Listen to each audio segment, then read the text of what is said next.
اسرائیل میں اس وقت کھلبلی مچ گئی جب اسرائیل کے پریزیڈنٹ، اسرائیل کے ادھیکش اسحاق ہرزوگ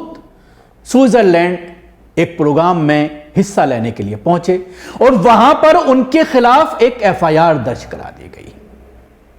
اور سوئٹزرلینڈ کے قانون کے مطابق اگر کسی کے خلاف ان کے راجیہ میں، ان کے ایریے میں FIR درج کرائی جاتی ہے تو پھر وہ ان کا ملک نہیں چھوڑ سکتا، اس میں چاہے کوئی بھی ہو، چاہے وہ صدر ہو کسی کنٹری کا، چاہے وہ وزیر اعظم ہو، پردھان منتری ہو، یہ وہاں کا رول ہے۔ اب اس میں بحث شروع ہو گئی ہے کہ کیا FIR درج کرانے کے بعد ایک بڑی مشکل اسرائیل کے لیے یہ کھڑی ہو گئی ہے کہ ان کا صدر اسحاق اپنے کنٹری واپس آ پائے گا یا نہیں آ پائے گا، اس کو لے کر کے ہنگامہ مچا ہوا ہے، اسرائیل میں افراتفری ہے، اور اسرائیل کے پردھان منتری نیتنیاہو اس معاملے کو لے کر پریشان ہیں، پوری کابینہ کی بیٹھک اس معاملے کو لے کر کے بلا لی گئی ہے، اور سوئٹزرلینڈ پر یہ دباؤ بنایا جا رہا ہے کہ اسحاق کو واپس بھیجا جائے۔ معاملہ کافی پیچیدہ ہو گیا ہے،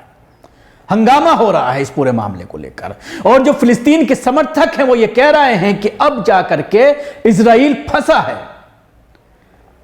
FIR میں کیا کیا لکھا گیا ہے، کیا ہے پورا معاملہ، آئیے میں آپ کو بتاتا ہوں۔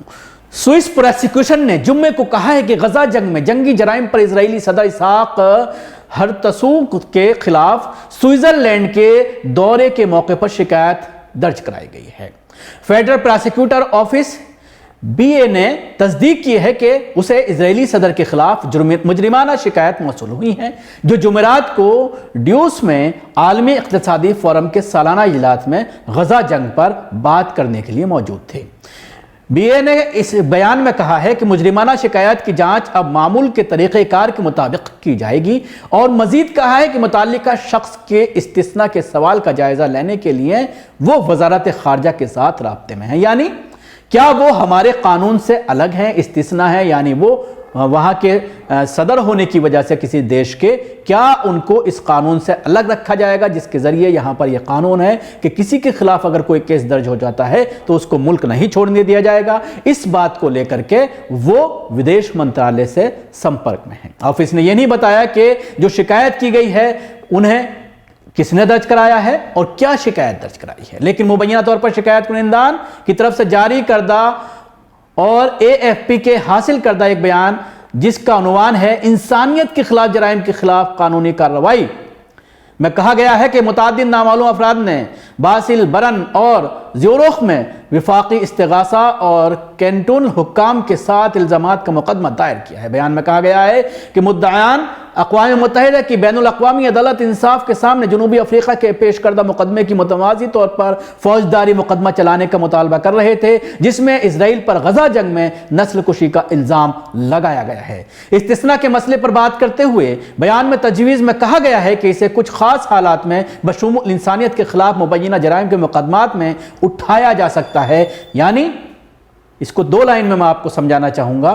کہ جو انسانیت کے خلاف جو جرائم کیے جا رہے ہیں، یعنی بچوں کو جس طرح سے قتل عام کیا جا رہا ہے، جس طرح سے بم برسائے جا رہے ہیں اسپتالوں کے اوپر، کالجوں کے اوپر، یونیورسٹی کے اوپر، تو اس معاملے میں اس کیس کو بالکل الگ طرح سے دیکھنے کی ضرورت ہے، اور جو استثناء حاصل ہے، یعنی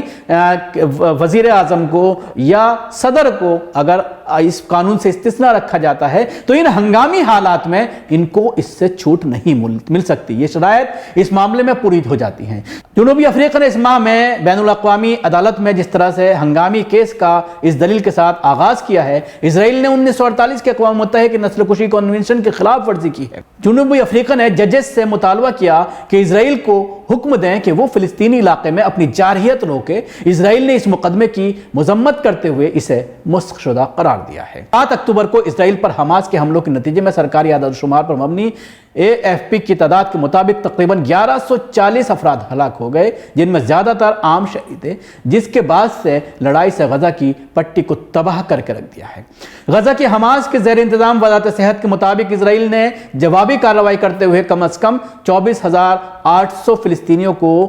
شہید کر دیا، جن میں تقریباً 70% خواتین، بچے اور 9 مرد شامل تھے۔ اسحاق ہرزوگ